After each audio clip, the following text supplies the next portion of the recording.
across the UK, on DAB+, on your smart speaker, on your smart TV, and on your side. This is Talk.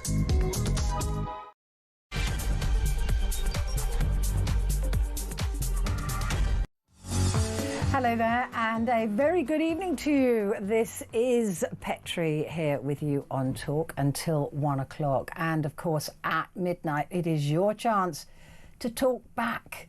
It's a full hour. It's the only place that you get to do that at this time. So a full hour of just your voices, your stories and your opinions. So please do make use of it.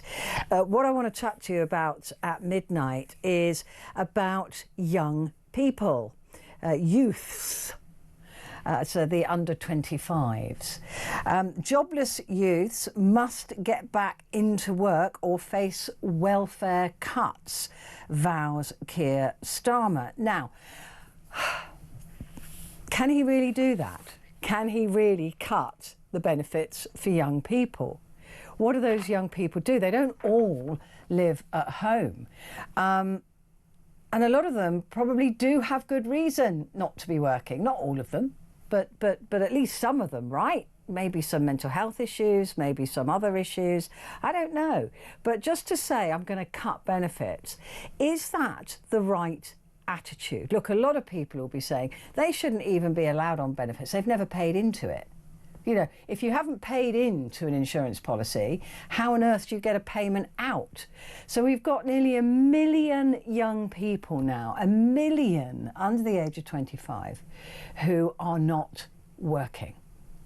And once people start on a life of benefits, it is incredibly difficult to persuade them off benefits. Now, the benefits that young people are not massive, right? The job seekers allowance is about 73 quid a week, but if they're living independently, there'll be other top-ups on that, and of course they are entitled to PIP even if they are working. So it could be that we've got under 25s who are doing okay on benefits. They'll get a housing benefit, they'll get, you know, support with their council tax, all of those things on top of that job seekers allowance. So that's almost 1 million young people who are not on the path to a job or a career or any training or any education or anything. Completely, they're like ghost people as far as the economy is concerned. So what do we do to get young people back into work? Now, I've often said, and I do believe this, that the social contract between the country, between society and young people has completely broken. You know, I can imagine being a young person and thinking, well, what's the point? What's the point in working? You know, I'm never going to be able to buy a house, but I'm never going to be able to afford a family. What's the point? Because we've made it so difficult now. The wealth gap is so huge. Owning a property is now such a privilege that only a few people, young people anyway, can even dream of ever doing that one day. So that's what I want to talk to you about. Should we be using a carrot or a stick when it comes to youth unemployment? And do you have a young person in your life that isn't working? Are they trying to get a job? Can they not get a job? You know, is there no work out there? Are they really struggling? Is it mental health issues? What is actually going on? Because this is something really quite serious. It's serious for the economy. It's serious for the country, as we have an ever increasingly aging population. This is serious. If more and more young people opt out of society, opt out of work, opt out of taking part, we are in big trouble. Because at both ends of that scale, we've got more people going on to their pensions and more people going on to universal credit. So give me a call. How is this fixed? Can it be fixed? And like I said, I'd particularly like to hear from you if you are a young person and you can tell me, look, I can't be bothered. What's the point? Because that's what I think a lot of young people think. But I could be wrong, because you may have noticed I'm not a young person. Haven't been for a very, very long time. Give me a call, 0344 499 1000, and text the word talk and your message to 87222. That's what we're going to be talking about at midnight, and I really need and want your voices. It's your opportunity, your opinions. All opinions welcome. We may not agree, but that doesn't mean you cannot have your say. Absolutely. Please do. Pick up the phone and give me a call. Right, just to let you know as well that Vincent Moss will be here, the fabulous Vincent Moss, former political editor. He'll be here to go through the papers. But first, let's get back to that story. Prime Minister Keir Starmer told the Sun newspaper that more young people need to enter the job market or face welfare cuts. So he's going very much for the stick approach. Almost 1 million under 25s are currently not in work, education or training, and they claim benefits. Starmer said that those who can should be in work and earn to contribute, and that having so many young people on benefits is damaging to the country, as I was just saying. According to new reports, though, in the papers, there are now an additional 1 million people, not young people, but as a whole, one more million people since Labour came into power who are claiming benefits. It's an extraordinary number. It's about 34% of the population of this country, not including children, claiming some kind of benefit. 34%. I mean, no wonder the benefit bill is completely out of control. What's going on? Like I said, give me a call, 0344 499 1000. Well, to discuss the particular situation with youth, Vivienne Couche joins me now, who's a senior relationship manager at Young Enterprise. Vivienne, thank you so much for joining me. What is going on with so many young people not investing in any kind of future, it seems? Well, I think there's a number of factors at play here, and it's probably important to say at the start, I work for Young Enterprise, and our work with young people is really predominantly with young people who are still in education, who are wanting to be as well prepared as they can be for the future world of work. So our programs are about making connections with employers, helping them to understand the different career pathways there are out there. So while we do work with young people who are at risk of becoming NEET, not in employment, education or training, the vast majority of people who access our programs are those who are still in education and just contemplating the future world of work.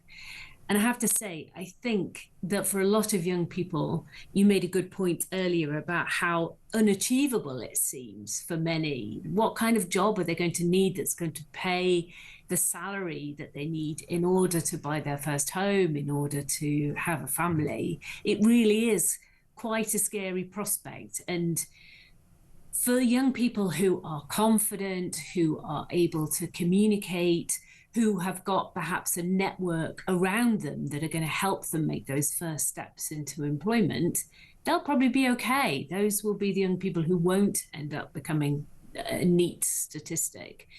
But there are an awful lot of young people out there who don't have access to those networks, who perhaps come from families that have had generational unemployment.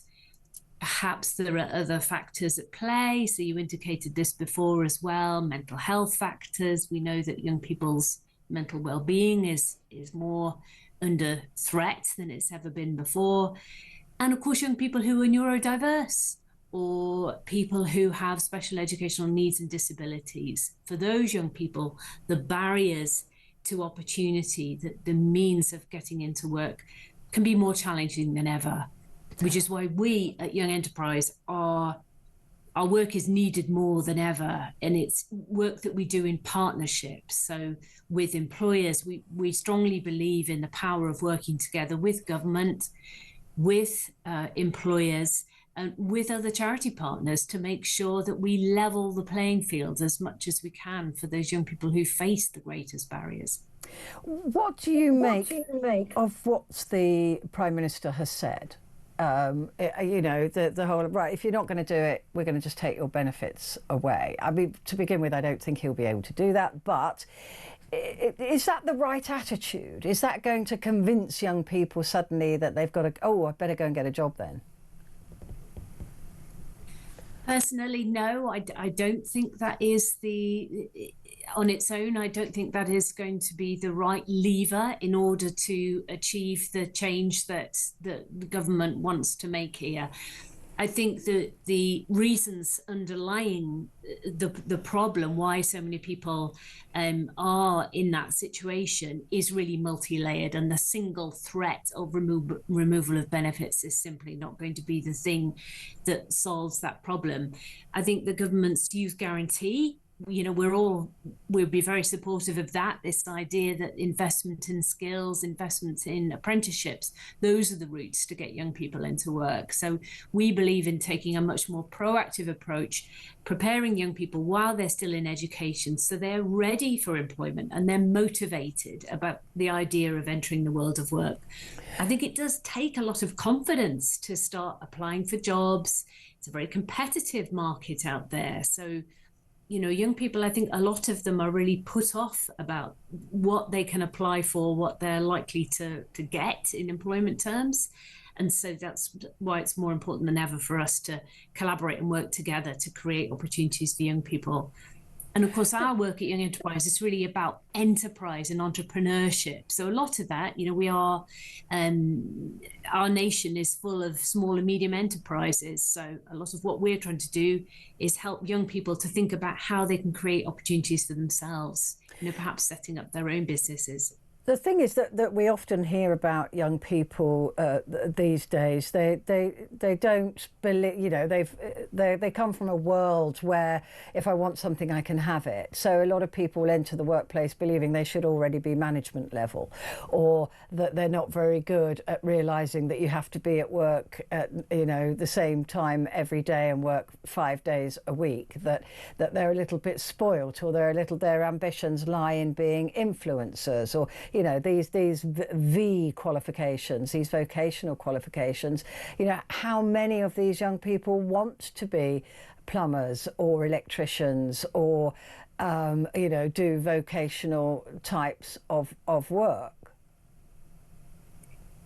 I'm not sure that it's true that many young people turn up to work with the wrong attitude or expect to be promoted. I think there are some stereotypes at play there. And I personally, you know, we work with over 500,000 young people every year at Young Enterprise, and I see some phenomenal attitudes towards hard work, commitment, resilience, problem solving in the young people that we work with. So no doubt, as in any workplace, there will be some people who don't have the right attitude when they come to work, whether they're a young person or an old person. We certainly can't tar them all with one brush.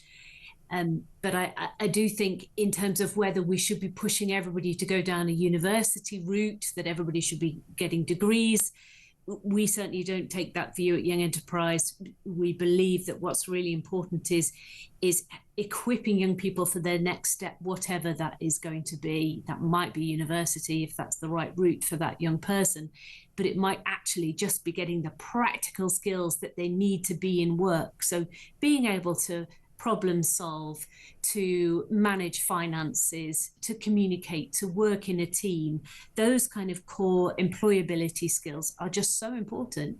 And it's really not covered as part of the school curriculum. So the kind of experiences that we provide, experiences of work, meaningful encounters with employers, particularly employers who are in your local community, so you can meet people who are potentially, you know, your future employers. And that's just so important for young people, especially if you live in an area of disadvantage where there aren't that many employment opportunities on your doorstep. Just very quickly, are we likely to see a rise in these numbers of young people not joining in with work or education because of COVID? I think COVID has a role to play. So I think the pandemic massively affected the well-being and the employability prospects for thousands of young people, but it also dented their employment prospects, not just their ability to enter the world of work, but the amount of jobs that are available for young people to go for. So the effect that it had on the economy, the subsequent cost of living crisis, it means that actually getting work as a young person is harder than ever. And what we know is that when you're trying to get your first proper job, what's so important is that on your CV, you've already had some work experience. You've already had some temporary part-time work, even if it's a pot wash or supermarket stacking shelves. Those kind of jobs are really, really important. And if there simply aren't any in your local community for you to go for, then you're really further behind your peers in being able to compete for those roles when you're ready as an adult to transition from education into employment. Good to talk to you, Vivian. Thank you very much indeed for that. So Vivian Cush there, who's a Senior Relationship Manager at Young Enterprise. Right, well, we thought we've got to go to the horse's mouth, really, on this and speak to a young person. Archie joins me now, Archie Peter, who is a young man who is looking for work. Archie, thank you so much for joining me. What is going on in your age group at the moment in terms of work? In terms of work, a lot of young people are actually not even turning to work. They're just going straight for the benefits. You know, once they give it a little try, they just give up because there's an easier option. So that genuinely is. So all of this, you know, from what I've been saying is that I think young people are disengaging with society because society's got nothing to really to offer you, right? I mean, you can't afford a house. You probably never will be able to. You might not ever even have a pension, right? So, you know, sorry to bring you bad news, but I can understand why young people are not engaging in it. Is that the attitude you're getting from your peers? Yeah, I think so. I think it feels a lot of it feels quite pointless actually, because like you say, we can't ever own a house nowadays. That's a completely unrealistic goal. That is in there. It's just impossible, right?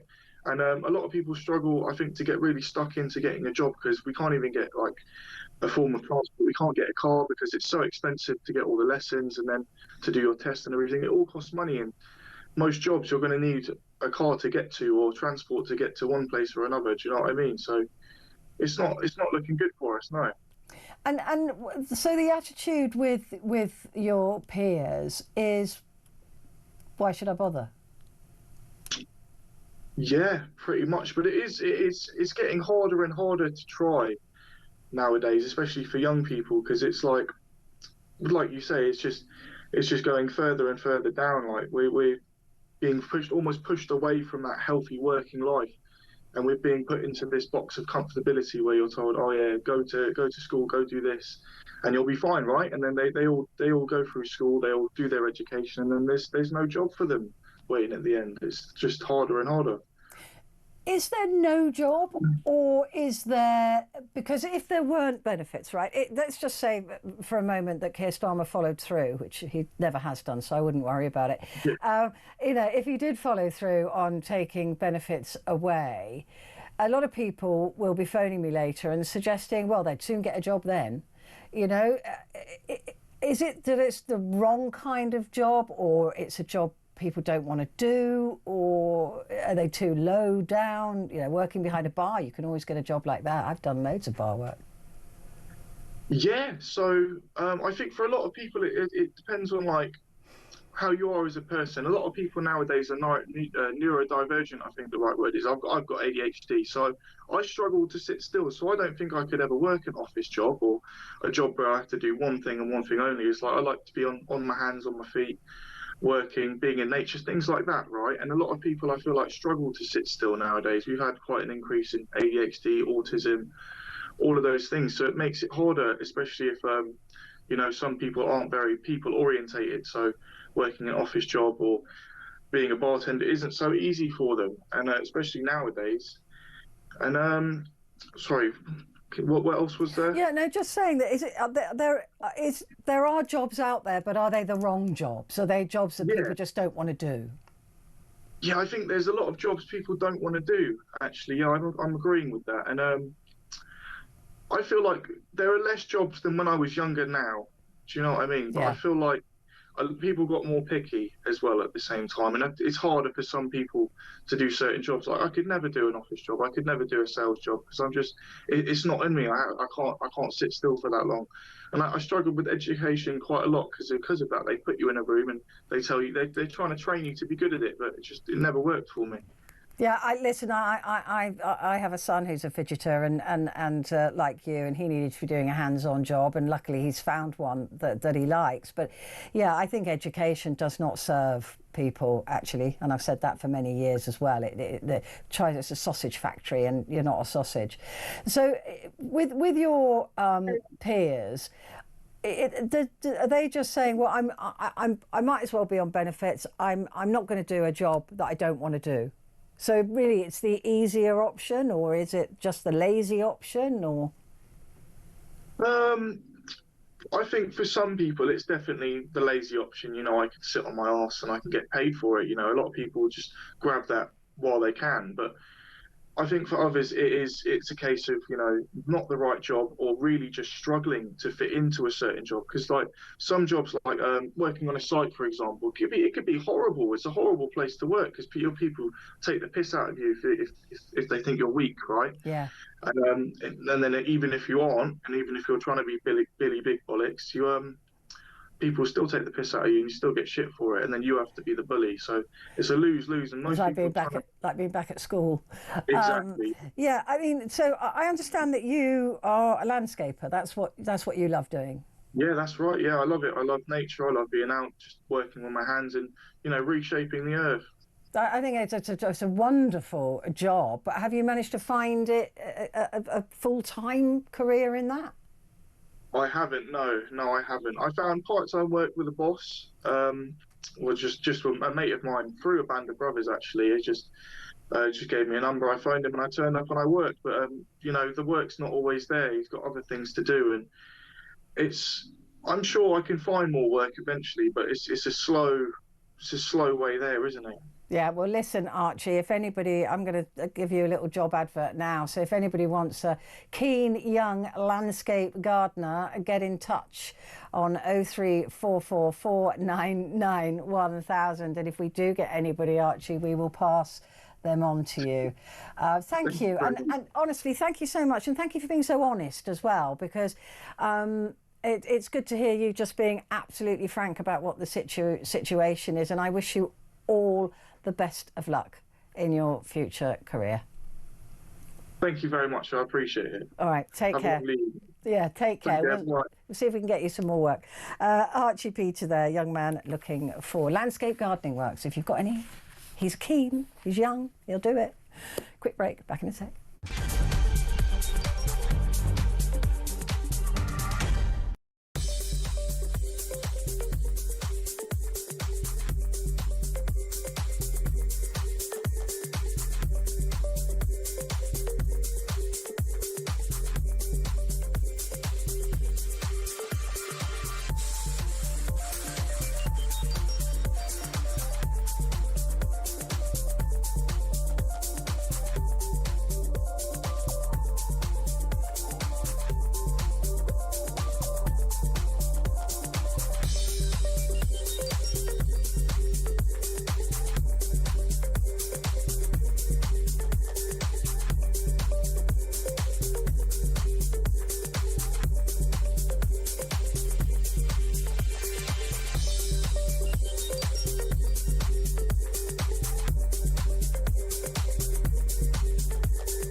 across the UK, on DAB+, on your smart speaker, on your smart TV, and on your side.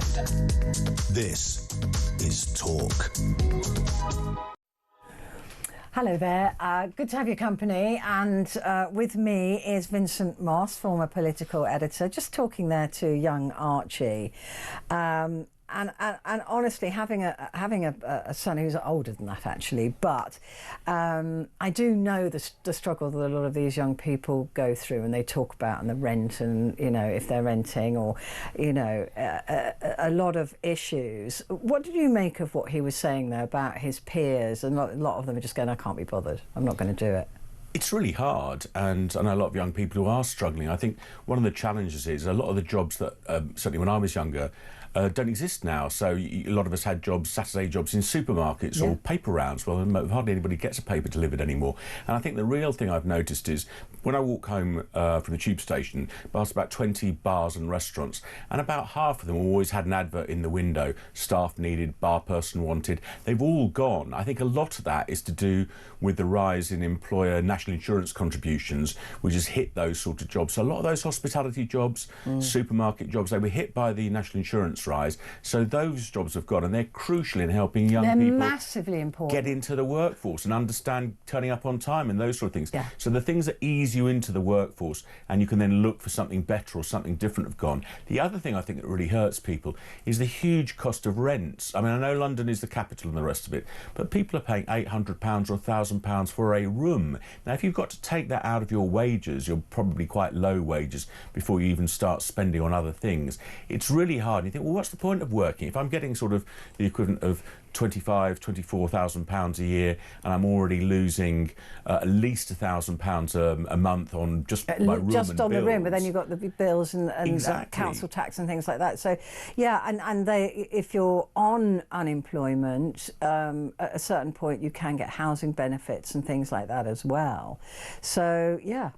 And I also think if you're the attraction of being on benefits potentially, if you did want to be something like an influencer, write a book, write music, or do those things, follow your dreams, you're always told. If you want to do those sort of things, it's a lot easier to do those when you're on benefits and you can pursue your side hustle than it is when you're working 40 hours a week in a supermarket or doing something like landscape gardening, which is a great job but pretty hard work. So really it's hard. It's hard, I think, for young people now. I think there are fewer opportunities. I think their living costs are higher, and I think one of the challenges is the gap between the sort of things you learn at school and what people want in the workforce. So those skills that people need, like more digital skills potentially. Yeah, but why? I mean, this is the thing about education. I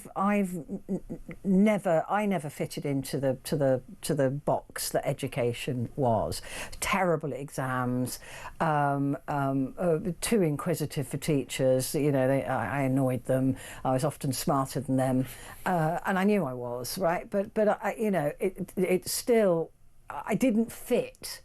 And so when my own child went through education, I could see that he didn't fit into this. And I know that to a point they've got to have systems in place.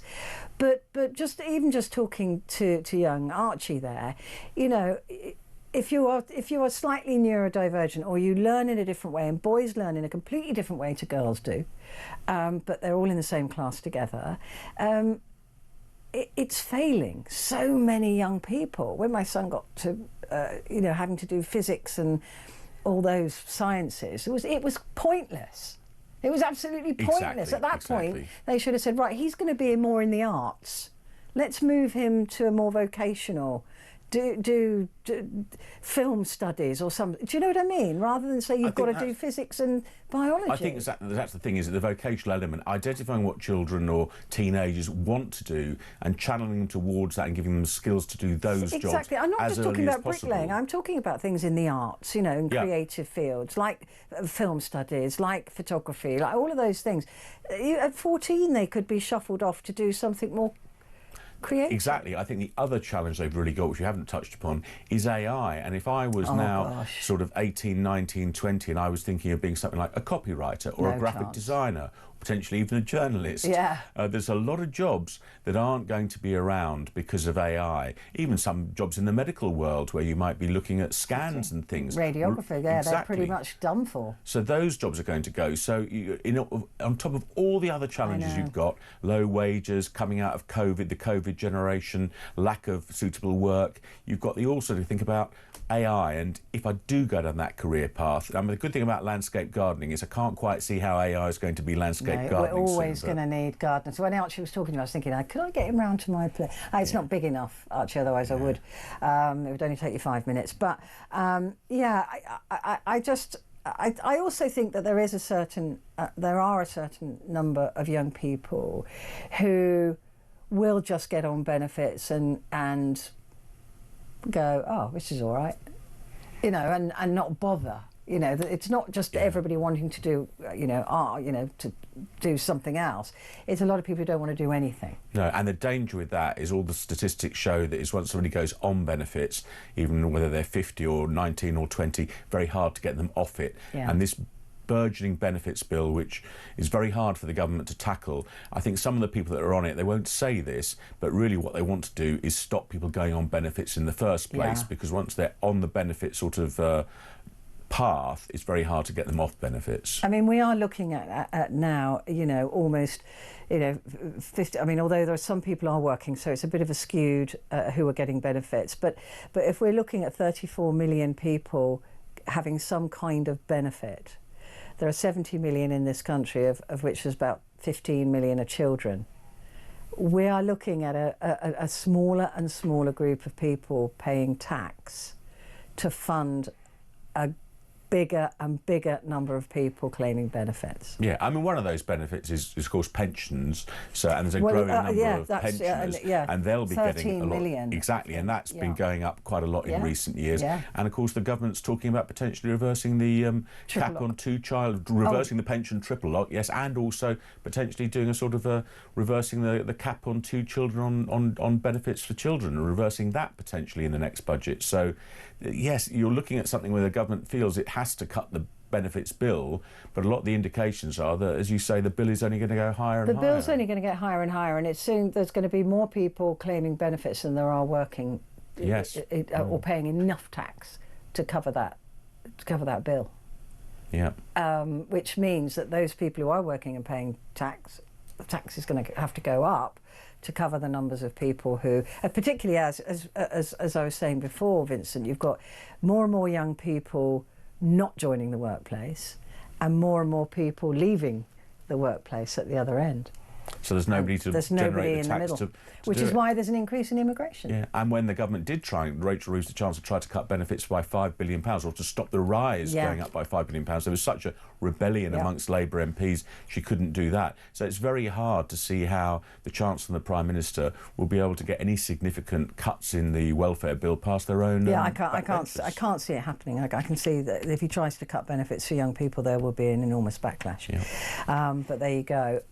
So that's what I'm going to be talking about at midnight. Please do give me a call. What do you think the solution is here for young people? Should we just cut their benefits and see if they do go for those jobs that nobody wants? Maybe they'll have to. 0344 499 1000. Stay where you are, because Vincent and I will be back with the front pages in just a moment.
across the UK, on DAB+, on your smart speaker, on your smart TV, and on your side.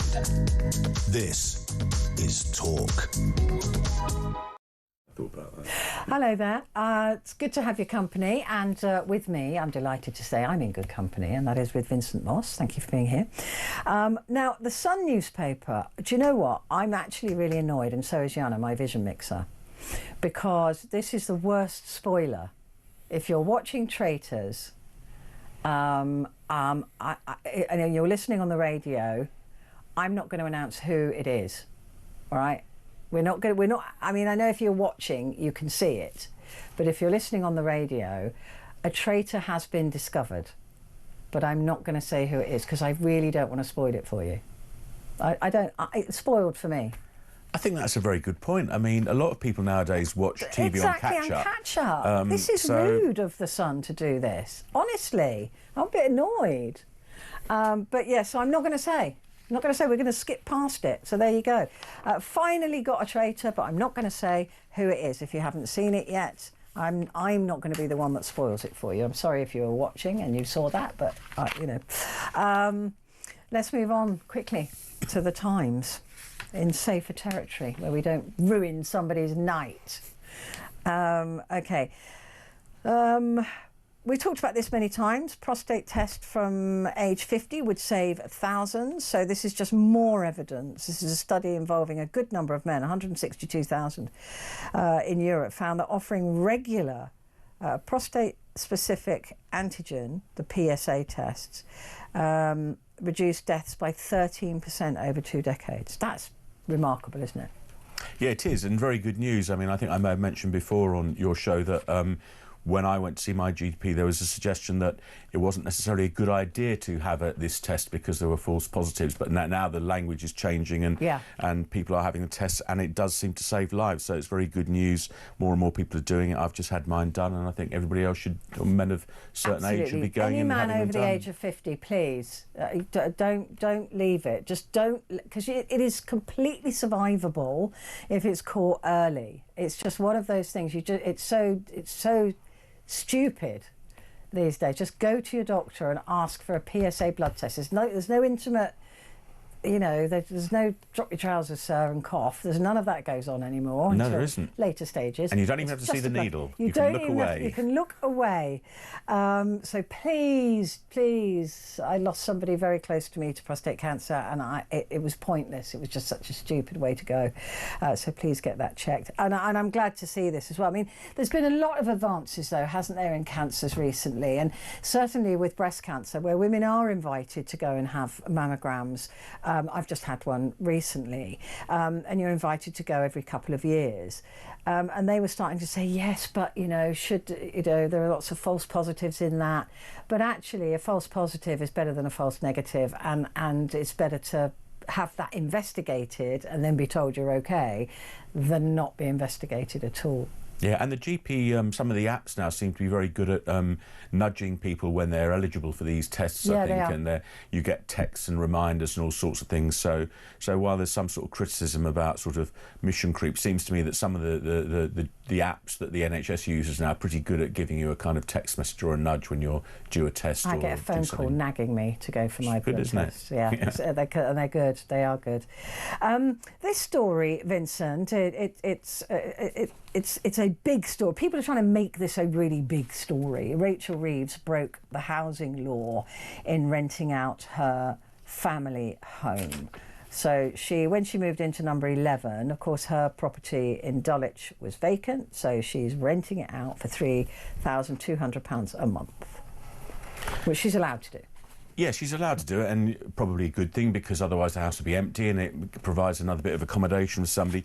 But the problem seems to be that what the Chancellor hasn't done is there's a relatively new bit of paperwork that private landlords need, something that came under the Renters' Rights Bill, which is basically saying that you've got a licence to rent it out. So it's, and I imagine the Chancellor didn't know, it's a new bit of paperwork. It doesn't apply in all areas, so you'd have to know that your area, you'd need one of these selective licences, as they're called, if you're in a certain area, and you'd have to look on the council website, as I understand it, to check if your house was in that area. Essentially, it's another bit of paperwork that the local council gets you to fill in. It seems like a pretty minor transgression to me, which Chancellor said that she's going to put right fairly soon. Should she have done it? No, but she'll put it right fairly quickly. It's not like she's sort of fiddling the system. It is certainly not in the Angela Rayner avoiding £40,000 for the stamp duty. I tell you what, though, because there are fines for not being licensed. And would a normal person like you and me be allowed grace? You know, and also, she's a Chancellor of the Exchequer, for goodness sake. That ignorance has never been a defence in law, right? It is up to you to find out what you're required to do. And you're not telling me she couldn't have got advice. I mean, why are these people not... I mean, Angela Rayner used the same excuse, that's what I was told. Get some advice. Exactly. If you are renting out your house and you're in a position of such prominence, yes, you would say, what do I need to do? What do I need to do? And the only defence I would offer is this is a relatively new thing that's literally only been around about a year or so, I think maybe even less than that. And I don't know when Rachel Reeves started renting out her house in Dulwich, it says here. I think it was since September. Since September. And I think the legislation has only been around for not much longer than that, possibly. So she certainly should have checked. She's putting it right now. The story does say, I think, that she's her spokesman said, in the spirit of transparency, she's referring herself to the ministerial standards and the parliamentary commissioner. I can't imagine there'll be much outcome on it. It doesn't strike me as a pretty serious thing, something she should have spotted, but she'll put right fairly quickly. I just know that ignorance has never been a defence in law or in anything. Right. That you know, that young woman who tipped her coffee cup down the drain, the dregs of her coffee down the drain. That was shocking. I would have thought that was a good thing to do. I never knew. I would have to plead ignorance on that one. I didn't know you could. But it didn't defend her. No, I mean, it didn't. Richmond have now gone have cancelled that fine because they didn't put enough signs up, but she didn't get away with, I didn't know. No, she had to pay the fine. And so Rachel Reeves shouldn't get away with saying I didn't know. Do you see what I mean? Well, it may be that yes, exactly, and it may be that they do write to her and that she may get a fine potentially, but it may be one of those things you tend to get a warning first. I don't know enough about it to know whether she would get but I still think that if you know, Joe Blow on the street gets a £150 fine for pouring dregs of coffee down a drain and ignorance wasn't a good enough excuse, then I don't think ignorance is a good enough excuse in this case, especially with somebody who has got, you know, how many experts at their fingertips. Yeah, you would think that any MP really, let alone the Chancellor, who's renting a house, they shouldn't be making these stupid mistakes. Yeah, you think they'd be checking about what they're entitled to do, and also there'll be tax rules around renting out property as well. I mean, of course, she's a Chancellor, she'll declare it, but one of the things when you're renting out a house or property or even a room in your house, unless it's below, I think, £7,500, you have to declare that. So yeah, absolutely. But I mean, can you imagine Keir Starmer when she walked in and went, got a problem? Oh, please tell me it's not about housing. Please tell me it's not about your property, because the other two, homeless, Angela Rayner, and then the other lady, the homelessness minister, the homelessness minister. That was about was it Rushna Ali? I think. Yeah, I think so. So it's just like, oh God, why can't you get this sorted out? But further investigation, latest news on this is further investigation into Chancellor Rachel Reeves' admission she fell foul. She fell foul. Ridiculous statement of local housing rules in renting out her family home is not necessary, Sir Keir Starmer has said. So he's not going to take this any further. He doesn't think there needs to be a bigger inquiry. She didn't fall foul of it. She was ignorant of it, and she has, in my view, no excuse to be ignorant. But no, although the worst one I heard on these fines was a woman who was fined for not having a poo bag for her dog that hadn't taken a poo, which struck me as But did you know that you've always got to carry I didn't know that one either. See, I did know that. I didn't know that, and I've got a dog, so I should know that. Yeah, I mean, in every jacket pocket, I mean, the jacket that's down there on the floor, I've got poo bags in there. Mind you, working with this lot, you never know. But the one day you've not got it on you will be the day that they stop you. I mean, I've usually got one in my pocket as well. There's always one. Yeah, exactly, as dog somewhere. Owners, we've all got them secreted somewhere. Yes. But yes, if they can stop you and you haven't, I don't know whether they've got the right to search you. I would question that if some council oik said, I need to search you, I'd be like, yeah, good luck with that, get the police. I don't think I'd allow that. But yes, you can be fined for not carrying a poo bag when you're out with your dog. I didn't know that. Yeah. I bet most people don't know that. Well, I'm always one of those people who go, do you need a bag? I've got reams of them. Do you need a bag? You know, so if I saw somebody being stopped, I'd give them one, I'd give them a bag and go, ha ha ha. But yeah, £100 fine for your dog not pooing. Right, let's move on from the Times, because that story will be elsewhere. Palace Epstein scandal. MPs pile pressure on the King over Andrew. So this is the Mirror's take on this. The King was under yet more pressure over Prince Andrew as MPs question the Duke's rent-free deal at the Royal Lodge. Well, he's leaving the lodge now, isn't he? Apparently. I think there are talks going on, but we don't know for sure if he's leaving. I think that's the plan. The problem is that this committee of MPs are going to look at, want to look at the deal that he got, this rent-free deal on Royal Lodge. But it does rather open Pandora's box, because if MPs are starting to look at royal finances with Prince Andrew, what's to stop them starting to look at other elements of the royal finances, which are not hugely transparent in some cases? Yeah, well, I mean, the vultures are circling for Andrew, and King Charles has got to find a way of sticking him in exile and keeping him quiet. Exactly. First step, kicking him out of Royal Lodge. But of course, the rumour was that he was not only seeking a new house for himself, but a separate new house for Fergie. And they're likely to give it to her. Why? Because they're worried she'll write a tell-all book. Of course, yeah, which she may well do. Which she may well do. Right, the Daily Mail covering that Reeves story as well. Reeves illegally rented out her own family home. Like I said, they are making hay with this, but I suppose on paper that is the truth, renting it out without a licence. Right, the Daily Express. Sex attacker migrant was given 500 quid to leave Britain. Now, this is the Hadush Kabatu, who was released wrongly from jail. And they say he went on the run for 2 days, but actually he did try to hand himself in 5 times. And the police went, no, go on, get out of here. Anyhow, he has been deported, but in order for him not to kick off on the plane, they slipped him 5 ponies, yeah. 500 quid. Well, you can see why, because if they couldn't get him on the plane, it would have meant cancelled flight. The 5 people accompanying him would have had to have their fares. It would have cost thousands, basically, potential further court action, all the rest of it. So to get him off the books, as it were, probably seems like a wise move. But of course, it will annoy a lot of people, because in Ethiopia, that's probably about a year's salary, it sounds like. And the other problem is, anybody who's now being deported as a criminal potentially is going to kick off potentially on the steps of the plane and start demanding potentially even more money to go. Yeah, and he's a sex offender, a sex attacker. I mean, this again, it's like the I think it was a 14-year-old girl. That's right. Yes. Yeah, that he was found guilty of at least abusing, but. That's where it's going to hurt as well. I mean, I can see the economic sense of this. Like you say, it would cost more if he kicked off. But to reward somebody, like you say, with a year's salary, whose idea was it was 500 quid? 50 quid might have done it. Well, exactly. I mean, and it's a shame in many ways that I think that it's leaked. It's good that it's leaked, because transparency is always a good thing, and I'd say that as a sort of former journalist. But the problem is, it will now set the bar for anybody else who's deported, and they will potentially all be demanding money, and maybe even more money than £500.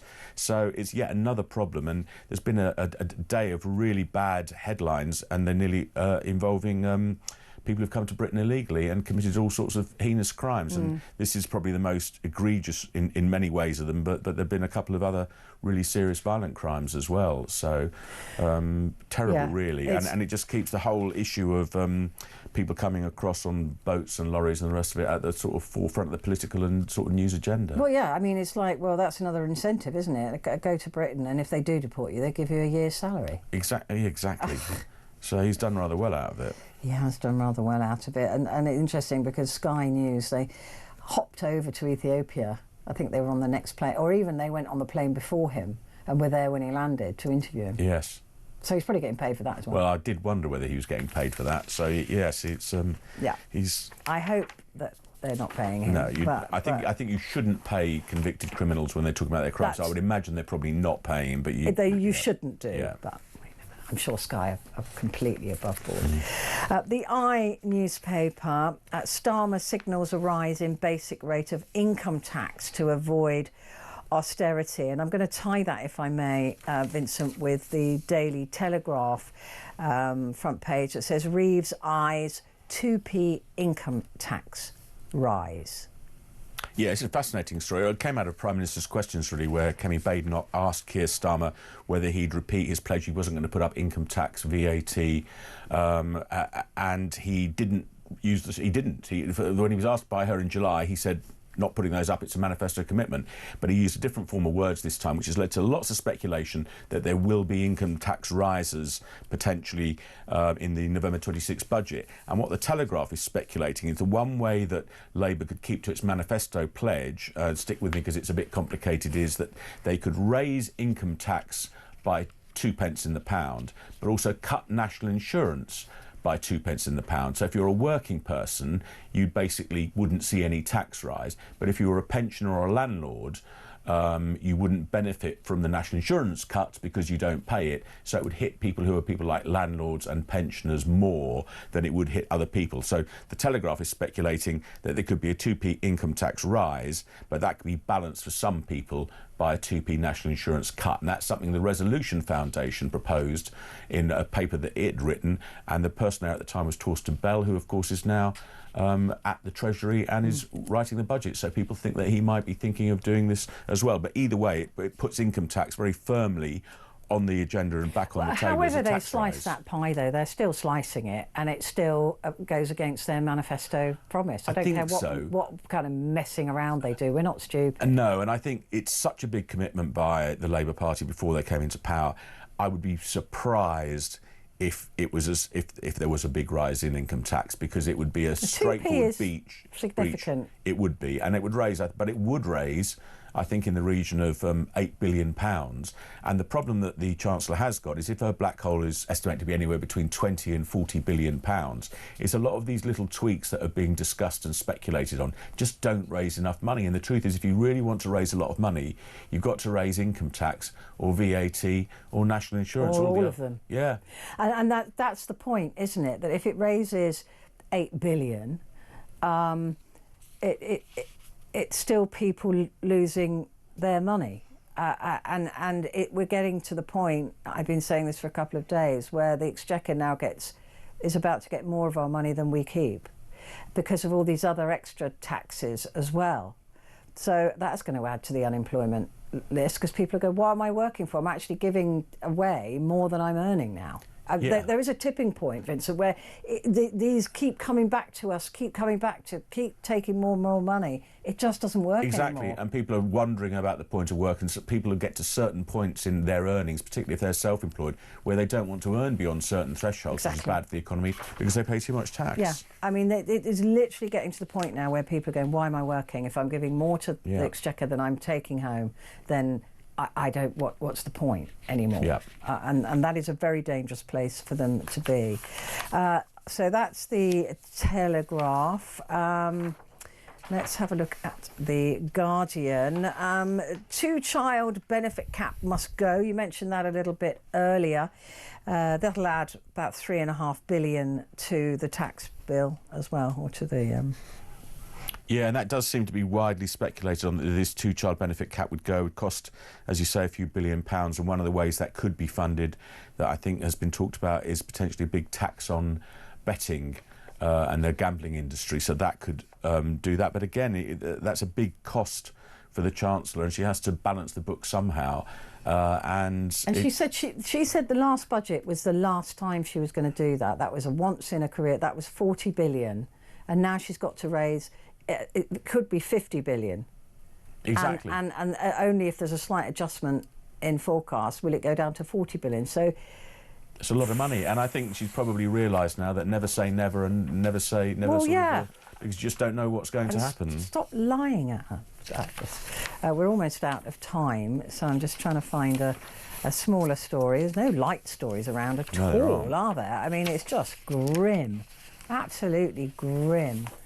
Yeah, no, there's nothing. I think we're just going to have to sort of say goodbye. Couldn't find anything like Vincent nothing Moss. happy. Nothing happy, except seeing you. That makes me happy. Thank you very much indeed. Pleasure. Vincent Moss, former political editor. Right, coming up, it is the phone in. It is your chance to talk back. Please do pick up the phone and be the conversation, start the conversation. We're talking about young people and why it is so many are refusing to work.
across the UK. On DAB+, on your smart speaker, on your smart TV, and on your side. This is Talk.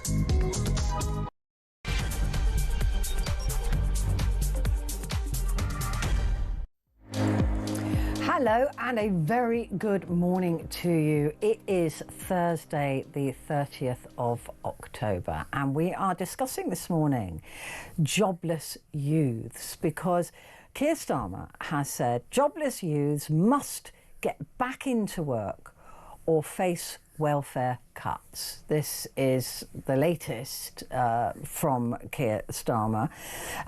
Jobless youngsters will bear the brunt of a fresh drive to slash welfare spending, Sir Keir Starmer has said. And the amount of money that jobless youth, I mean, it's very difficult to calculate, but if you just calculate the benefits alone, right, just the cash, but there's a huge loss with young people not working, but it's about 3 billion, up to 3.8 billion is the direct financial cost, if you like, of giving benefits to almost 1 million young people who are not in education, they're not in training, and they're not in employment. So what is happening? Nearly 1 million young people, and that number will grow. That is not going to shrink organically. So what is happening? Because it's very easy to understand, for me, it's very easy to understand why young people cannot be persuaded into work. There are many reasons for it, but one of the main reasons is, why should they, right? I mean, you've got that attitude anyway as a young person, but why should I? Why should I get some scuzzy job? Why should I do some poorly paid job? I get more on benefits, particularly if I'm getting housing benefit, particularly I can hang out with my mates. Okay, so it's only job seekers allowance, it's only 73 quid a week cash, but you know, I can, you know, if we all sit around somebody's flat all day and drink cheap booze or smoke something that we shouldn't, you know, that'll last. So there's a lot of young people who just think, why should I? They are looking at a future that is bleak. They're looking at a system that doesn't really reward young people. They're looking at a society where they're not likely to be able to afford a house anytime, you know, until they're 40, maybe, if they're lucky. They're likely never to benefit from the national insurance they're paying in terms of a pension, because if you think about it, by the time they get to pension age, that will have risen to probably in the 70s. So they've got, what have they got to look forward to? So I do get it. I understand it from that very basic, you know, level of, you know, what's in it for me. I might as well sit here and not do anything, because the result will probably be the same. In fact, I might even be better off if I stay on benefits for my whole life. So I get that, I can see that, but we are wasting this generation. And I personally believe that the education system has a heck of a lot to answer to for this, because it just doesn't work.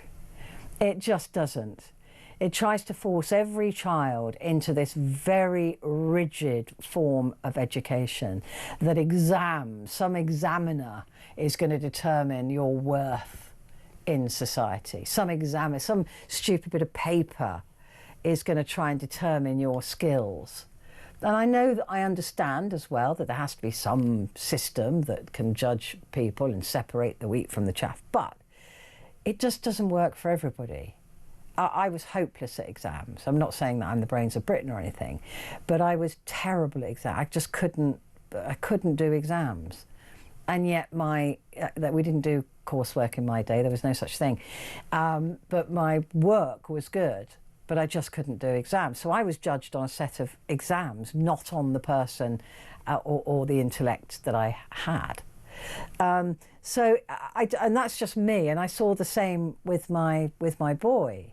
in an education system where he was forced to do physics and biology and chemistry at, I think, 13, 14, where there was no chance. His brain didn't work that way. There was no way that he was ever going to be any good at those topics. He was great at English, he was great at those topics, but just hopeless at the sciences, as I was as well. So are young people really getting the right education? Because if you turn somebody off from learning, if you just dull every sense in their body, well, they're going to lose faith in everything, aren't they? If a 14-year-old going, well, I'm stupid, obviously I can't do physics, I can't do that, I must be stupid, therefore why should I bother? And I do think the education system has a hell of a lot to pay for this. But we've also got a situation where we've got COVID, we've had COVID. So, you know, the 18-year-olds now were, what, 14, 13 when COVID was happening, which shut down their ability to have a social life, which shut down their ability to get a Saturday job, which shut down, you know, that ability, that robustness, if you like. They weren't even going to school. They weren't going out. They weren't learning how to socialise or speak to adults, or all of those really, really, really basic functional things that you need to build confidence. And if there's one thing you need in education or in going into the workplace, it is confidence. So these numbers are going to grow. And Keir Starmer's solution to this is to cut benefits. And maybe you are somebody who agrees with that. Maybe you think, well, look, they can't be bothered to, a lot of them can't be bothered to go and get a job, or they don't want those low-paying jobs. See how quickly they want a low-paying job when they've got no money. You may be of that opinion, and if you are, give me a call. Because I think there probably is some truth in that. There are some young people who could very easily go and get some form of job. They're choosing not to. But the question that needs to be answered is, why are they choosing that route? And why is it so easy for them to choose that route? Look, the majority of these young people will be taking out of a system that they have never paid into. Never, not a penny. So there's an immediate imbalance there. And if they're on benefits at the age of 24 or 23 or 22, the likelihood of them staying on benefits for their whole lives is so much higher. It is very, very difficult to get people off of benefits for a multitude of reasons. So we've got to stop this in the first place. But how do we do that? How do we say to a young person, look, just go and work in a system that you're never going to benefit from? The social contract has broken down.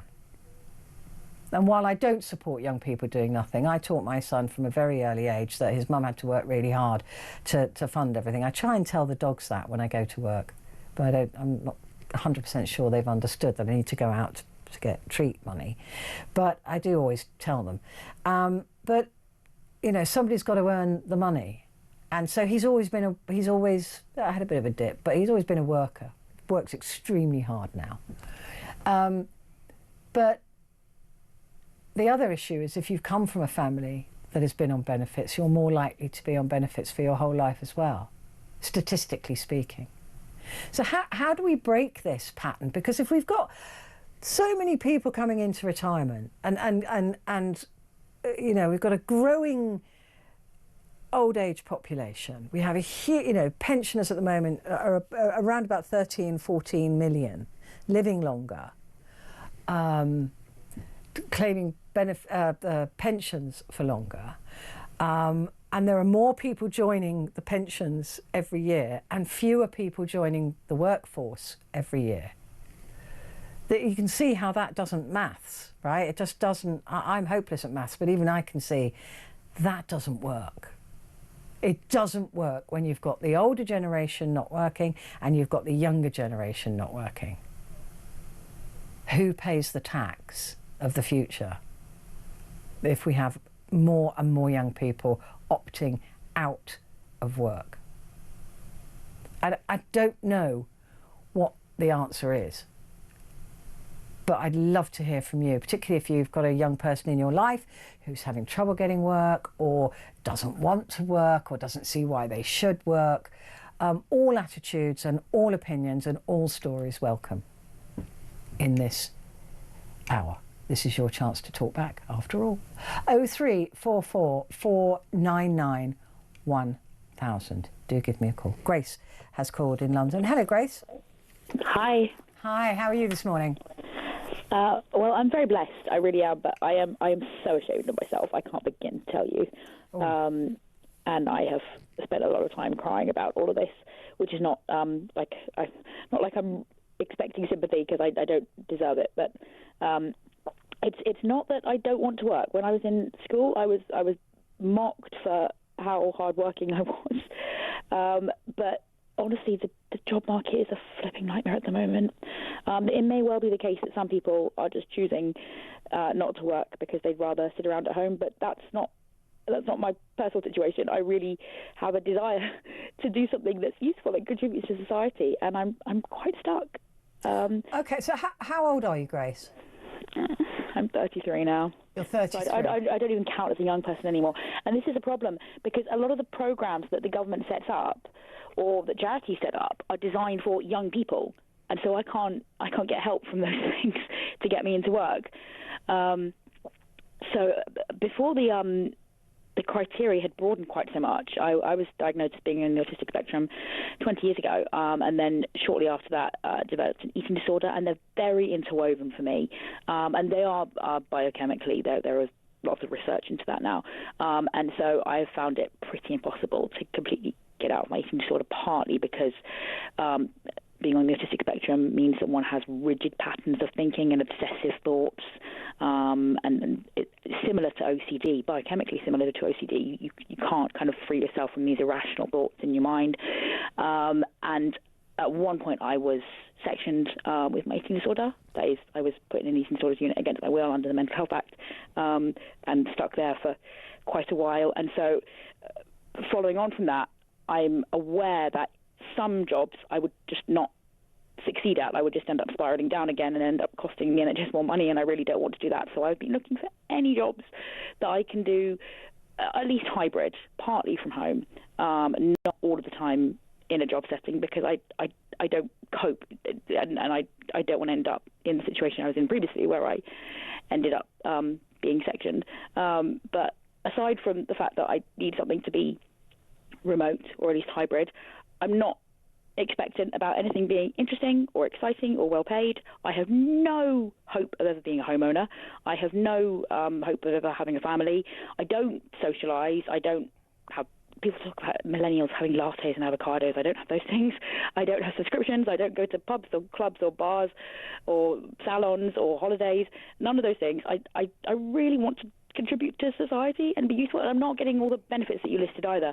I get the lower rate of PIP on the basis of my aforementioned diagnoses, and most of that goes to my parents for being here in their house, and for food, and some goes to my sponsor children in poor countries. But I'm kind of breaking even, and I'm just really wanting to do something that I'm not going to fail at because of the issues that I have, something where I can actually be slightly useful somehow to the world. And I'm furious with myself that every time I apply for a job, even though I'm only applying for entry-level things, I just get told, well, we've had 500 other applicants for this position, and some of them have got more experience, and you can't get experience because you can't get a job, or I can't.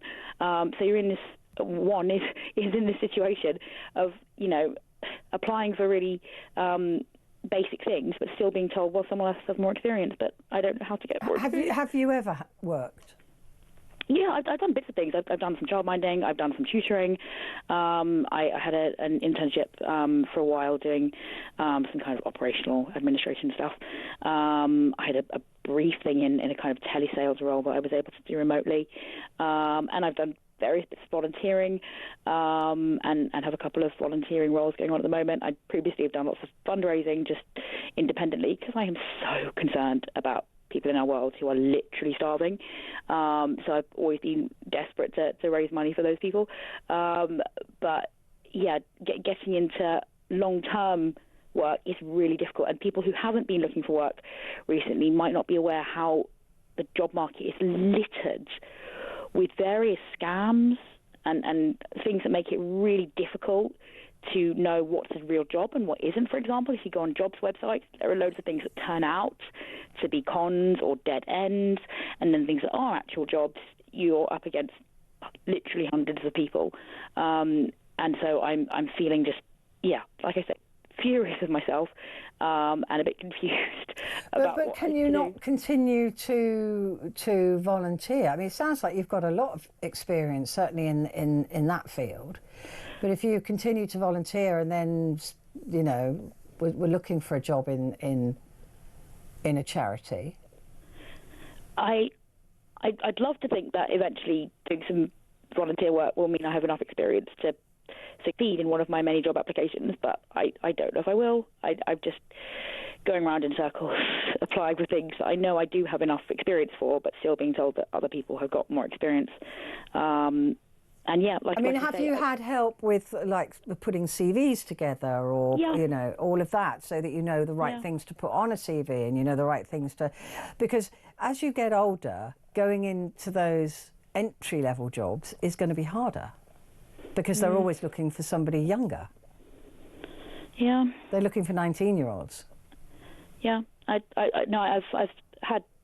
looked at all kinds of online resources to try and help people with applications. I've spoken to a couple of mentor people about all of this to try to help, but they mostly just kind of help with writing CVs and showing you jobs that you could apply for. What needs to happen is the government needs to say to employers, you should take on this person who's on the autistic spectrum. I mean, most of us who are on the autistic spectrum are out of work, and we're not all just twiddling our thumbs. We're certainly not all hanging out with friends because we don't have friends. But a lot of us really want to contribute to the world, like that boy who was in the news last week who had this job in Waitrose. And it's that there have been various situations where I'm not comparing myself to him, but there have been various situations where I have done work and not been paid. Oh, so I mean, I have. I mean, I think everybody does. It has to do. I've done so much work without being paid. But as in, you know, things that, you know, there are some employers who are unscrupulous, and I think it's even more the case now. Like I say, that there are various scams, and I've been scammed in my pursuit of work.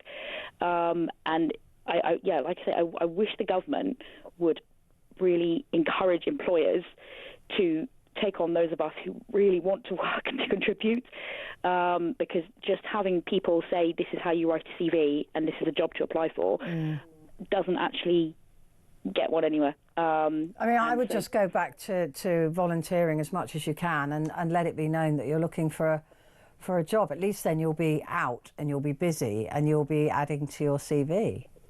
Well, yeah, I'm very much trying to do that at the moment. I mean, the problem is that I think that a lot of the jobs that I apply for want me to have specific skills using, for example, certain software platforms, and not necessarily the same tasks that one is doing as a volunteer.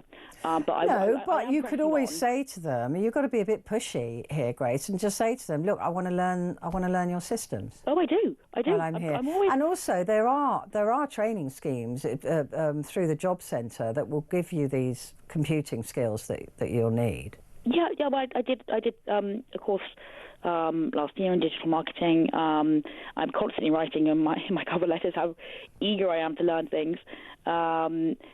But yeah, I feel really frustrated sometimes thinking about when I was a teenager what I'd hoped to do and the career I'd really hoped to have, helping people, just really wanting to be useful. And when I think about how I've completely failed at life, it's no, you haven't failed. You haven't failed at life. I mean, that's really sad if you believe that. But you know, what about going to a smaller local charity, and then you'd have a bigger part in that in terms of gaining experience. Anyway, if you were to help out with a local small charity, you know, probably half a dozen people who are working to help homeless people or helping to help, you know, whatever, children. I don't think that many of them actually have roles in employment. I mean, a little while ago, they probably don't have paid employment. But what I'm saying is, if you go and help a smaller charity, you'll be asked to do more things, and therefore that will expand your experience. You might even end up doing some management style jobs in that smaller charity by dint of the fact that it's a smaller charity, and then you can go to a bigger charity that will employ people and say, look, I ran this department for 3 months, or I was able to do this because it's a smaller charity and they need all hands on deck. Yeah, I mean, I have done bits and pieces along the way with my local soup kitchen and things like that. But a lot of things end up being dead ends. I mean, earlier this year I was encouraged to come and be part of our local winter night shelter, and then the person who'd invited me to come along and be part of that just stopped having contact with me and won't reply. It's difficult to know the right way to go about things. I am doing some volunteering for several organisations at the moment, and I hope that that will be useful somehow, and I really want to be helpful. Yeah, I honestly believe that the right way to do it is to go to smaller charities where you'll be asked to expand your experience, and you'll have to do like I said, a management job that you wouldn't get in a bigger charity. It's worth thinking about. Well, I will look into that more. I've not seen things like that available in the local area, but I'll... No, just volunteering, not as in a paid job, but just volunteering. No, I don't know. I don't know to what extent they allow for people to... You just go and volunteer and then say, what can I do to help? And then as you're there and they learn to trust you, they'll ask you to do bigger and bigger things. So when you do fill in your CV, it'll look, possibly more impressive. I don't know, just a thought. Grace, lovely to talk to you, but don't feel that you've wasted your life or you haven't contributed, because that is certainly not true. Right, give me a call, 0344 499 1000. Quick break, back in a sec.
Across the UK, on DAB+, on your smart speaker, on your smart TV, and on your side. This is Talk. Hello there, this is Talk. A very good morning to you, and it is Petrie here with you until 1 o'clock. And a couple of messages here that I want to read out. Drew says, bring back conscription. I don't want to work, get in the army. There was some suggestion, wasn't there, about young people having to do either voluntary work or military or something. I seem to remember that scratching around in the back of my brain. The thing is, though, the poor military, what do they want with conscripts? Well, people who don't want to be there. I think in theory, it's an idea, and it's not overtly a bad one. I think that the military is a fantastic place for young people. I think it is absolutely extraordinary, the careers you can have in it, and the discipline that you learn. And I mean, anybody that knows me knows I have a great deal of love for our armed forces. But that's why I'm saying, would they really want a bunch of kids turning up who didn't want to be there, causing trouble? I don't know. But in theory, it works. And Anne said, in my school days, the kids that were not as academic were taught bricklaying, electrics, plumbing, administration, etc. When they left school, they had skills. Now they try to push them to attain academic qualifications and turn off their interest at an early age. And you and I are absolutely joined at the hip on that, completely and utterly. I just think it goes back to the education system, and it's being ignored. It's not being looked at. Nobody's challenging it. Nobody's thinking, look, we've been doing this since the Victorian times. Let's change it. Let's do something different, please. For goodness sake, let's do something different. Right. Anyway, what you could do that's different is win 100 grand, £100,000 tax free. It's our biggest competition to date. You could be the winner of that. And you will be picked to come to London on the 13th of November 2025 for a chance to win that huge amount. But the only way you're going to be picked is if you take part. So have a listen to how you do that. 18 plus UK excluding Northern Ireland. For a chance to win, text the word money to 83338 and you're in the draw. Text costs £2 plus one standard network rate message. You must have the bill payer's permission, or you can enter for free by calling 0330 880 3338. All entries must be received by the 6th of November at 4 p.m. This is a TalkSport Limited promotion run on TalkSport, Talk and Virgin Radio UK stations. Full terms and conditions at talksport.com.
Across the UK, on DAB+, on your smart speaker, on your smart TV, and on your side.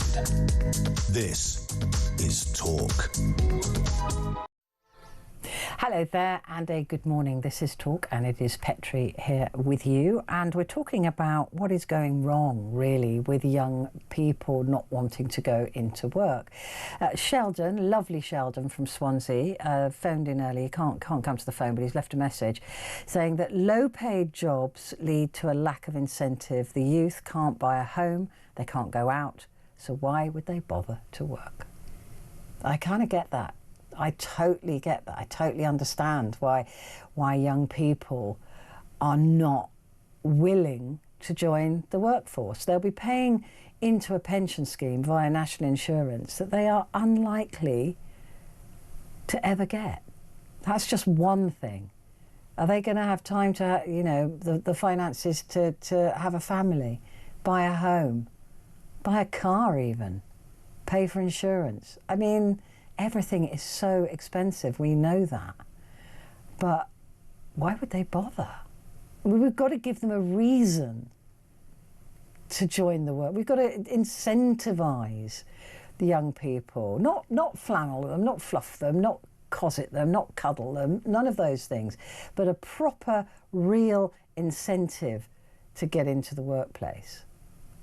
A promise of something. You know, you work hard, you'll eventually get your own place. If you all of those things.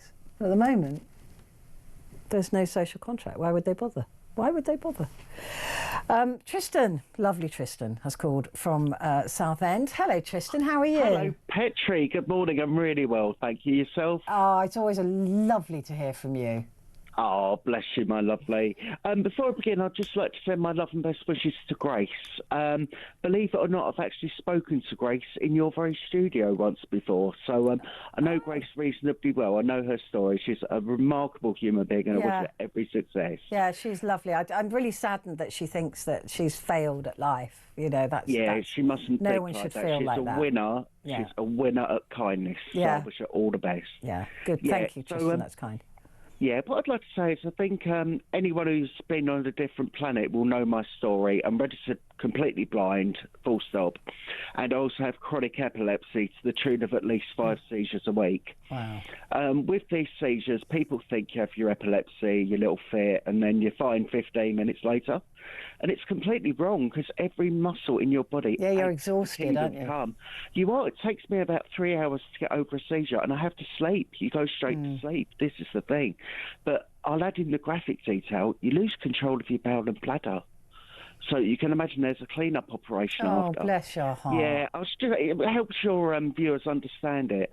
But what I'd like to say is I think the government needs to be quite ruthless and bring down a sledgehammer on what conditions they will and will not pay out on. Because with something like, we'll say, mild depression and anxiety, I'm not talking about your major schizophrenia people or your people with bipolar. I'm talking about mild depression and anxiety. It's the cruelest thing you can ever do to them, leaving them staring at 4 walls all day. I could not agree more. And work is about more than earning money, right? It is. Yeah. It is about getting out in society. It's about taking part in society, and actually, it does make you feel better about yourself. Mm-hmm. Yeah, but let's put someone in that group that I've just mentioned, for example. The laziness starts kicking in. You start ordering the takeaway, buying fast food, putting on weight. Then you risk diabetes. If they're a smoker, they'll be smoking the cheap stuff with no filters. That's your lung problems. It just all adds up, and eventually it does lead to major illnesses. It does. Them. And a lot of, there's an expression called work to health that the government uses. And that is working can actually make you healthier. And improve your health. Yeah, there's lots of statistics that back up exactly what you're saying, that actually people on long-term unemployment, particularly those who start as young people, have chronic health issues as they get older. Yeah. I think a lot of it is whether you get lucky or unlucky with your job seeker advisor. For example, the first one I saw was, have you ever considered being a care assistant, which I couldn't believe. Really, I mean, I couldn't possibly. But the second one was really helpful, and I thank her from the bottom of my heart. She should know who she is. She watches the channel. And she said, let's do a brainstorming session and see what jobs you could or couldn't do. We went through 50 occupations in a list, and she said, Tristan, I've got to be honest with you, we're going to have to put you to one side. I don't think there's anything realistically that we can do or get your insurance for from an employer's perspective. Right. Yeah. But at least she was honest. I did appreciate it. But if I could work, I would work quite gladly. I think it's very fun to work, and I used to enjoy it very much. Yeah. But I mean, you're so intelligent as well, Tristan, that it must be frustrating, you know, not to be able to use your brain and your enthusiasm. Yeah. That's really quite devastating, isn't it? If you've got all of that intellect and energy, and you literally can't. There's nothing you can do. My dream job would be to work motivating people at a job centre with disabilities. If I was up to that, I'd do it in a heartbeat. Or a work coach, I could see myself doing that. Yeah, I mean, anything really that's motivational and sort of phone-based, you'd be brilliant at. That's it. I could do that from home because you can do that job over the phone, provided I don't have seizures during working hours, of course. But I could certainly work with it potentially. Yeah. even if it's just firing off emails. Because blind people can use computers. Of Many course, people don't yeah. realise. I mean, well, the QWERTY keyboard was designed for blind people. Yeah. So I'm going to get my maths and English exams because I'll be honest, I didn't do very well at school. But neither did I. Knowledge now, yeah. Neither did I, mate. I mean, I was shocking. Couldn't pass an exam in a Ferrari. And we've both been in the talkTV studio taking phone calls, so we must be doing something right. Yeah, exactly. So something's gone right? Yeah. But yeah, I do think that we're just not tapping into the potential of people. And like you said, maybe these job centre coaches are just not the right people. But you'd be brilliant at that. Thank you. Yeah, that's what I'm aiming for now. I'm going to do some online educational courses and see where I can get myself. I'm 46, so I'm a bit past then. No, you're a baby. There's still 20 years minimum before I get to retire. So and it'll be further than that by the time you get there as well. I don't think any of us are ever going to retire. No, exactly. But Tristan, if anyone can do it, you can do it. Oh, bless you. I have a lot of blindness in my family. I'm totally in awe of people who have lost their sight, and how you even are brave enough to wake up in the morning. It just blows my mind. It blows my mind. It's easy when you know how. You just have to adapt. But you don't take away from the pride and the love that I feel for you, because honestly, I know. Thank you. I really genuinely have an understanding of it, and I can't tell you how utterly I'm impressed I am. Bless you. Well, I hope you don't mind me saying, Petrie, we know you've got your problems too, and you bring a lot of people a lot of comfort and care with your show. So thank you for what you do as well. Oh, bless. You're lovely, Tristan. Thank you. Tristan there, blind, struggles to get work, has epilepsy, but he really wants to. So he's going to educate himself and he's going to get out there into the workplace. Stuart has sent a message saying, I'm in the end stages of multiple sclerosis. I'm so sorry. I'm really sorry that you're going through that at the age of 54. And it infuriates me when I hear of those whining, lazy young people complain about their mental health stopping them from working. And that ties into what Tristan is saying as well, is that, are some of these conditions a little bit too minor really to be an excuse not to work, and actually they would have the opposite effect on your mental health anyway. But Stuart says, take all their benefits away and let them sink or swim. Benefits were never intended to be a career choice. And Stuart, that's a very good point. I agree. They were never meant to be just the choice that you make because you can't be bothered to do something else. But I wonder how many absolutely just can't be bothered, and how many want to work but don't want to work the jobs that are available, or those that just want to work and can't get a job. I don't know how those numbers break down. But Stuart, thank you, and I'm so sorry that you're going through what you're going through. David is in Newcastle. Good morning, David. Good morning, Terry. How are you? I'm brilliant. Do you know, the thing I love the most about your accent is the way Petrie. I'll try and talk a little bit posher if I can. No, don't. It's my favourite. Kevin Maguire calls me Petrie Pet.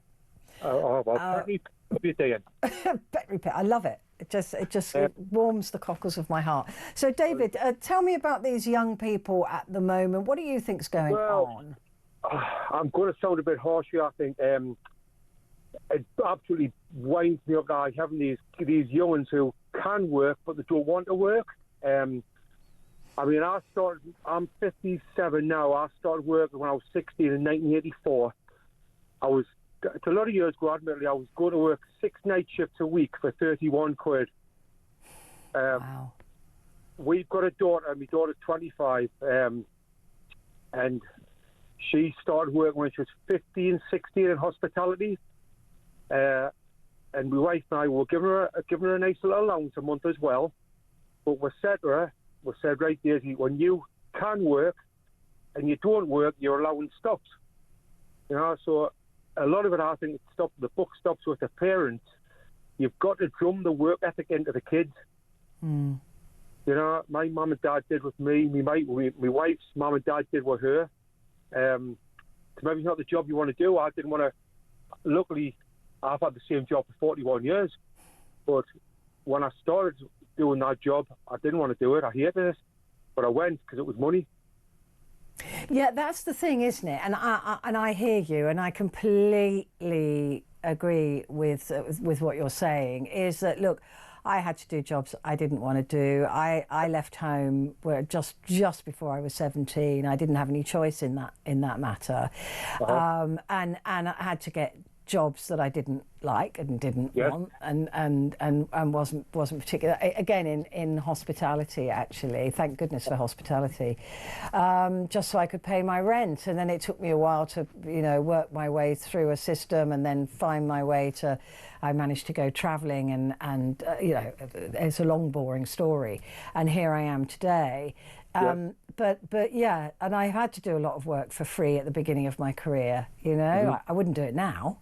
Get out of bed for free, but we all had to do those things, and I just wonder if we have somehow convinced young people that they don't have to do that. No, everybody wants the dream job straight away. Well, you've got to knuckle down, just get stuck in. I mean, could you think of anything worse than not going to work every day and just, you can work, but you just want to. I've got a, well, it's one of my wife's friend's sons. He's 30 now. He's dipped his toes in jobs, but he's had a few well-paid jobs over the years, and now I know for a fact there's nothing wrong with him. He's putting the mental health card, and he's getting more on benefits than he is if he go to work. See, that's just obscene, isn't it? Crazy, man. Crazy. And it's so offensive. I mean, like I was saying, the numbers now are beginning to tip where there'll be more people claiming some form of benefit than there are working. Petrie, honestly, I've got a little saying. Just the country, this country is sleepwalking into disaster. Honestly, just there's no good news on there's no good news. And it's just the country is sleepwalking into disaster. It does feel like it. I have to say that I get very down about the news, and I can't even switch off from the news because I need to know what's going on because of my job. So that I can't even take a day off because if I do, something disastrous happens and I don't know about it. But yeah, I agree. It just feels so bleak, doesn't it? And now we've got the budget coming up, where we are going to be taxed more, and suddenly we're giving the Exchequer more money than we're actually keeping. What do they? I asked my wife this question. Like all the money they get in, like tax, like sort of. You pay tax on your earnings, like you pay 20% tax, then you go out for a meal, you go out for some food, so the bill is £100, £20 of that goes straight in the Batman's pocket. Like I'll say to my wife, what are they actually doing with all the money they get in? I mean, you imagine every single pound, right? Like you say, first of all, there's income tax, then there's tax on saving it, then there's tax on spending it, and then once you're dead, you're taxed again. I mean, I think somebody put a post on social media the other week where you pay your road fund license, you pay your fuel duty, like you only actually getting like half 50 pence in the pound actual in your pocket. Yeah, and it's now beginning to move to lower than that. Yes. So we're right at that tipping point where the Exchequer is going to get more of our money than we keep, and they seem to have a voracious appetite for taxing us as well. But if there are fewer people in the workplace, those of us that are working are going to have to pay more tax to support those that aren't. So we've got to fix this. Unbelievable, folks. Honestly, I honestly, I say to my wife, what do they actually do with all the money they get? I agree. You look at it, we're supposed to be the 5th/6th richest country in the world, and yet what is going on? It's an absolute politics in general, in my opinion. It's an absolute. It's a scam. Yeah, it just feels like an absolute scam. It feels like we're being absolutely conned. They're all a bunch of liars, and like the promise of the world, and just none of them. Surely it can't be that hard. The in inverted commas, the intelligent people, how did they get it? How did they manage to get it so wrong on everything? Well, because government really is only there supposedly to keep us safe, educate us, and look after our health. But the expansion of government now They're in every part of our lives, and we have to pay every time we move, right, for them to be intrusive in our lives. So the expansion of government, the expansion of them being involved in every aspect of our lives, telling us what to eat, telling us what not to eat, all of those things, that all costs money. So we're paying for them to nag us. And I just want a smaller government, go away, let us get on with it. I know, 100%. Couldn't agree more. Couldn't agree more. You know, crazy. It is absolutely crazy. David, you and I completely agreed on this. I just think it is bonkers that we pay so much in overt tax, hidden tax. Criminal. It is criminal. And what do we get for it? Nothing. David, good to talk to you. Thank you very much indeed. I'm going to take a quick break, but I will be back.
Across the UK, on DAB+, on your smart speaker, on your smart TV, and on your side. This is Talk. Hello there, good morning to you. This is Talk, and it's Petrie here until the top of the hour. And we've been talking about jobless youths because Sir Keir Starmer has now threatened that they must get back into work or face welfare cuts. So, is it time for tough love on youth unemployment, or is there a bigger issue at play here? Well, earlier on, Jessica rang in and left this voice note. Petrie, great show. Just messaging you about the work issues we have going on in this country. So, bit of perspective, I've got bipolar disorder. I'm a single mum of 2 kids. I work really bloody hard as a self-employed person. And I've been told multiple times when I go in for my work meetings with the job centre that I'd be better off not working and just living off PIP and the help they would give me. And yes, on paper I probably would be better off that way, but there's some pride in work people are losing right now, and so the system is knackered, to say the least. But that's my perspective of it anyway, what I've seen. So yeah, the system is not helping itself. Thank you, Jessica. That's really interesting, isn't it? Because I suspect a lot of people are being given that advice. Oh, you're better off on benefits. And that's not what they should be doing, because yes, you might be financially better off, but like Tristan and I were saying, there's a huge impact on society. There's a huge impact on health, the cost to the NHS of people being idle, both with mental health and with physical health. So that's really depressing to learn that people are just being told, oh, you're better off just not working. Better off for who? Goodness me. Andrew has sent a message saying, can you give a big shout out to Grace and Tristan from me? Absolutely wonderful people. They've melted my heart tonight. Please let them know I wish them all the best for the future and hope they both get to where they want to in life. See, this is why I love my listeners.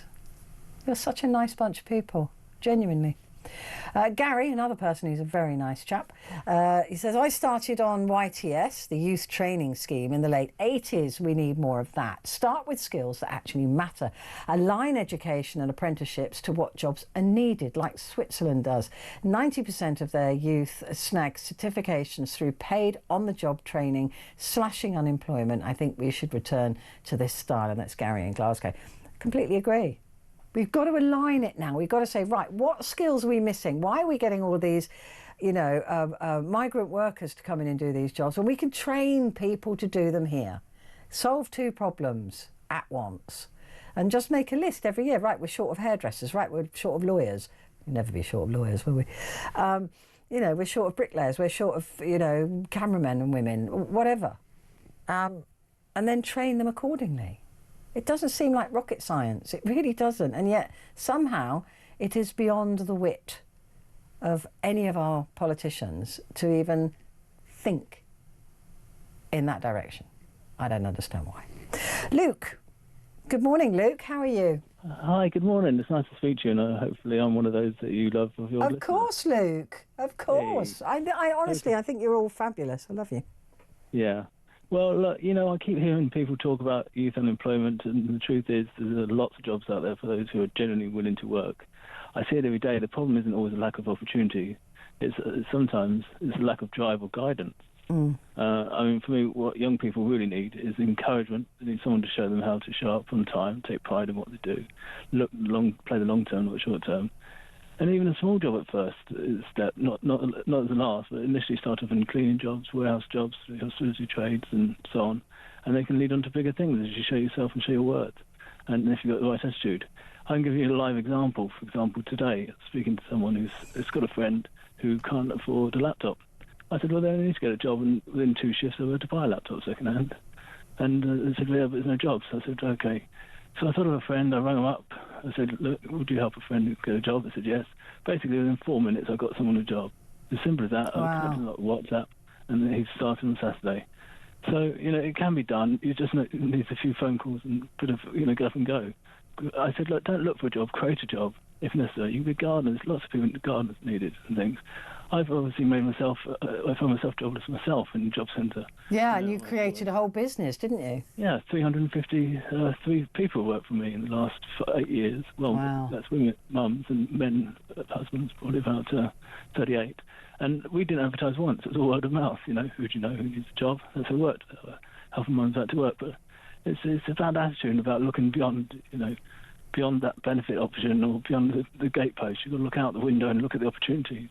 But I suppose a lot of young people, they don't see them as opportunities. They just see these dead-end jobs, or they think, oh, why should I do that? That's, I have greater aspirations. But well, for me, when I had to leave home, I didn't have a choice. I had to pay my rent. I had to pay my bills. Well, before that. And then actually before that I did work in the cafe in Banbury Cross. I bet you did. Yeah. That's even where you are. It's great. And likewise, I've been working since the age of 11. I'm 45 now. And I've never been out work except for perhaps 2 weeks when I came up from Africa. Within 2 weeks within 24 hours I had a job in the cover shop actually, but there was 2 weeks worth of my life where I haven't had work. But it can be done, and you just got to keep going. My son, is 18. He's got really good A levels. We missed off university. He's gone straight into working in finance for a big known organisation. Oh, good for him. Yeah, I think universities are bust at the moment. Yeah, my daughter's 15. She teaches dancing on Saturdays. She teaches 150 small children to dance over 5 hours, and she gets paid to 10 an hour. It's brilliant. Absolutely, it's a work ethic. It's about giving out to others, and forget about benefits. Benefits can be a negative, not a benefit. I completely agree. Luke. It should be a safety net, not a fishing net. And so I think that. Oh, that's clever. I'm going to steal that. Do please, because people need to get that concept in their head that it's looking for opportunities, and I really believe that if you can work at looking for opportunities, you make yourself into someone's worth. So you get up and give something back to people. It's not just about money; it's about who you are and what you can give back. I completely agree. And we need to get that back into young people. We need to incentivise them to make them feel like they want to be part of society. And contribute towards your society and contribute towards your country and be proud, That alarm clock that goes off in the morning, be proud that it's going off because it's going to get you up, get on and be someone. Yeah, completely agree. You should do some motivational speaking as well, Luke. You're rather good at it. Thank you very much indeed. I love that, though. I'm going to nick that. Benefits should be a safety net, not a fishing net. I love that. Luke, thank you very much indeed. Right, we've got time just to speak to Tony. We're going to squeeze you in, Tony, from Lancashire. How are you? Not too bad. Yeah, I was just listening then. I agree with that safety net. I'd add one more on top of that. You shouldn't get any benefits unless you work for 30 years. 30? Yeah. Okay. You shouldn't get any benefits unless you work for 30 years on top. I do think it's a bit cheeky to have benefits when you've never paid into the system. Yeah, but let's see what you say now. Yeah, it's a bit cheeky, isn't it? It is, yeah. But because after 30, 40 years, you don't know when you might become ill and you might need it. That's why, because I was listening to Isabel Hawkshaw a few weeks ago, and she was saying similar, before you get any benefits, you should have to work 5 years. But I go one further, 30 years or such, you know what I mean, before, if there is anything wrong with you, then it's something like a safety net again. I thought of a way that could be